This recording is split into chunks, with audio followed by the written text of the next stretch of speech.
नमस्कार. आज मी तुमच्यापुढे नारळाच्या झाडाची उत्पत्ती कशी झाली आणि मंदिरात नारळ फोडण्यामागचे पौराणिक कारण काय, ही कथा घेऊन आली आहे. प्राचीन काळी इक्ष्वाकू वंशात सत्यव्रत नावाचा राजा राज्य करत होता.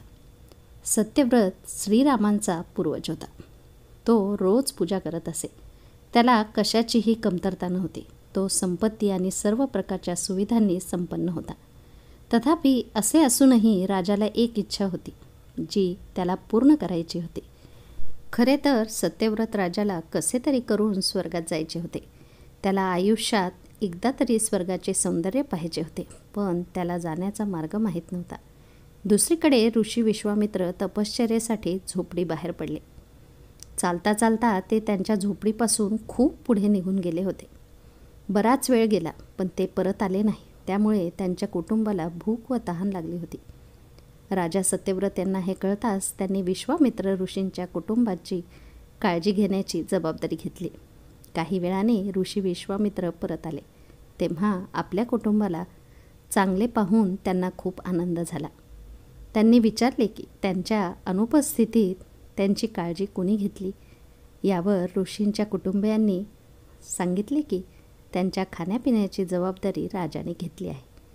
हे ऐकून विश्वामित्र ऋषी ताबडतोब राजवाड्यात पोहोचले आणि राजाला भेटले. तिथे गेल्यावर त्यांनी सर्वप्रथम महाराजांचे आभार मानले. यावर राजाने आपली इच्छा मनात घेऊन ऋषींचा आशीर्वाद मागितला. राजाचे म्हणणे ऐकून विश्वामित्र ऋषी म्हणाले, महाराज सांगा, तुम्हाला कोणते वरदान हवे आहे. तेव्हा राजा म्हणाला, हे ऋषी, मला एकदा स्वर्ग बघायचा आहे. कृपया मला तिथे जाण्याचे वरदान द्या. राजाची प्रार्थना ऐकून विश्वामित्र ऋषींनी स्वर्गाकडे नेणारा मार्ग तयार केला. हे पाहून सत्यव्रत राजाला खूप आनंद झाला. तो लगेच त्या मार्गाने निघाला आणि स्वर्गात पोहोचला. येथे पोहोचताच इंद्रदेवांनी त्याला खाली ढकलले. त्यामुळे तो थेट पृथ्वीवर पडला.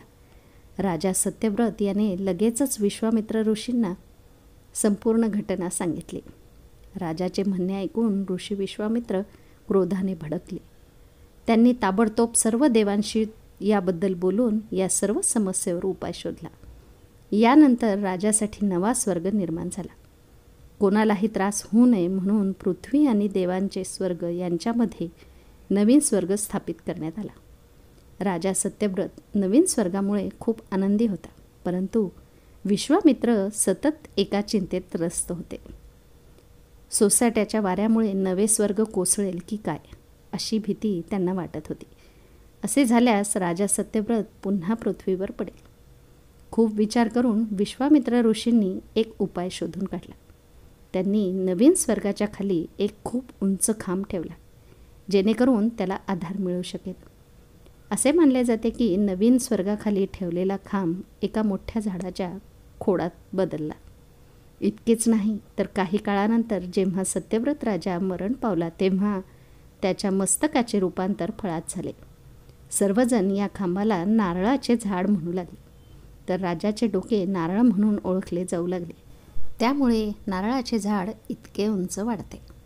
तर मित्रांनो, आपण या कथेतून आपण हेही शिकतो की जर आपण एखाद्याला खऱ्या मनाने मदत केली तर आपल्या सर्व इच्छा पूर्ण होऊ शकतात. याच गोष्टीमुळे नारळाचे झाड एवढे लांब असतात आणि त्याचे फळसुद्धा खूप उंचावर असते असे म्हणतात. आणि त्यामुळेच स्वर्ग लोकांच्या मध्ये लटकून राहिल्यामुळे राजाला त्रिशंकू असे नाव मिळाले, ज्याचा अर्थ होतो ना इकडचा ना तिकडचा.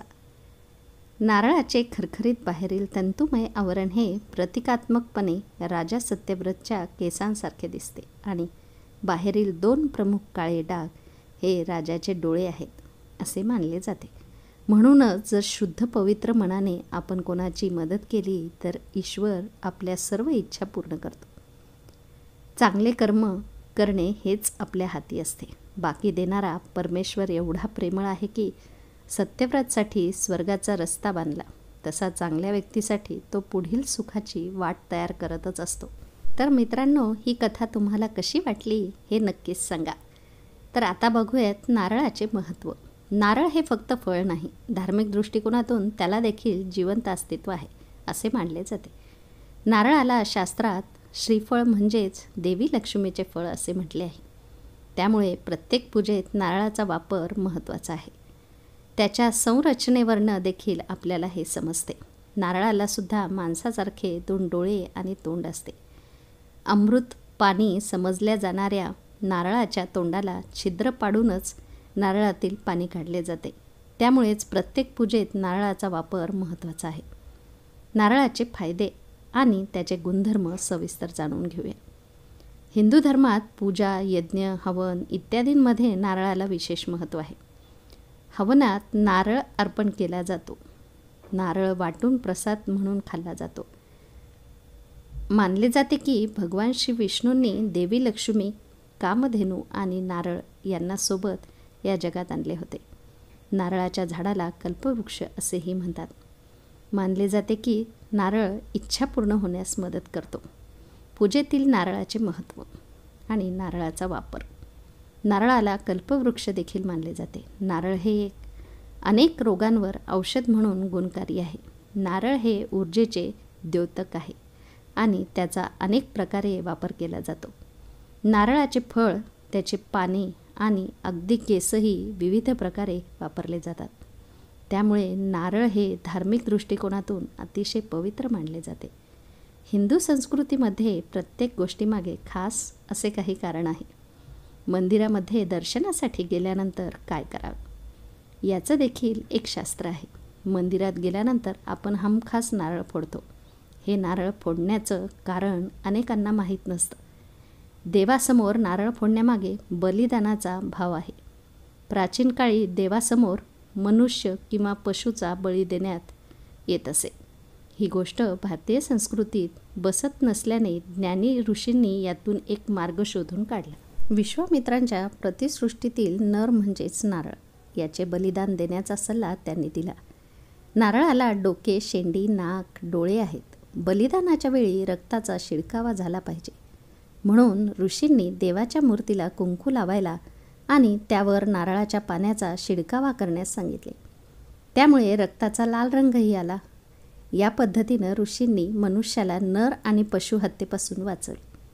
देवतांसमोर नारळ फोडणे म्हणजेच आपल्यामध्ये असलेल्या दुष्ट प्रवृत्ती, अहंकार यांचा नाश करणे अशी मान्यता असल्यामुळे देवाला नारळ फोडूनच अर्पण करण्याची पद्धत असे. तसेच मारुतीच्या मंदिरामध्ये नारळ आपल्या शिराभोवती 7 वेळा फिरवून फोडल्याने इतरांची आपल्याला लागलेली नजर किंवा दृष्ट संपुष्टात येते अशी मान्यता असे. देवाला नारळ चढविल्यास धन, समृद्धी प्राप्त होत असून नारळातील खोबऱ्याचे सेवन प्रसाद म्हणून केल्यास शारीरिक दुर्बलता, व्याधी दूर होत असल्याचा उल्लेख पुराणांमध्ये आहे. तर पुराणामध्ये उल्लेख केल्याप्रमाणे स्त्रियांनी नारळ फोडणे वर्जित मानले जात असे. यासंबंधीची मान्यता अशी की नारळ हा बीजरूपी आहे. त्यामुळे नारळाचा संबंध प्रजनन क्षमतेशी जोडला गेला आहे.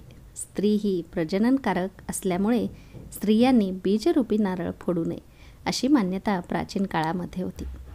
त्यामुळे देवतांना अर्पण केल्यानंतर नारळ फोडण्याचे काम केवळ पुरुषांनाच करण्याची अनुमती असे.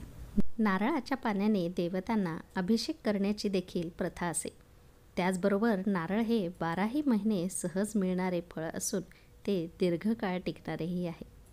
तर मित्रांनो, तुम्हाला ही कथा आणि माहिती आवडली असेल तर नक्कीच लाईक आणि शेअर करा. आणि हो, RD स्टोरीजला सबस्क्राईब करायला विसरू नका. पुन्हा भेटूयात उद्याच्या गोष्टीमध्ये.